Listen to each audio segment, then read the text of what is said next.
አሁን ጀምር። ለመሆኑ ነገ ጀምራለሁ ብለህ ካለፍካቸው ቀናት ውስጥ ስንቶቹ ነገሮች መጡ? እስኪ ራስን ጠይቅ። ሁኔታዎች እስኪመቻቹልኝ እጠብቃለሁ እያልክ ስንት ወር ስንት ዓመት በከንቱ አባከንክ? እውነቱን ነጋገር ከተባለ ያሰብከውን ነገር ያልጀመርከው ሰዓት አጥተህ ሳይሆን ድፍረት አጥተህ ነው።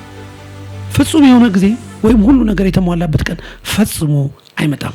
ማቅማማትና ነገር መጠበቅ የህልም ገዳዮችና መደበቂያ ናቸው። አንተ ያመነታ ባለበት በዚች ሰከንድ ሌላው ሰው ባለው አነስተኛ አቅም እየተጋና እየተቀየረ ነው። አዳምጠኝ። ሰበብ መደርደርህን አቁም። ገንዘብ የለኝም፣ እውቀት የለኝም፣ ሰው ምን ይለኛል የሚሉ ተረቶች ራስን የምታታልልባቸው ሰንሰለቶች ናቸው።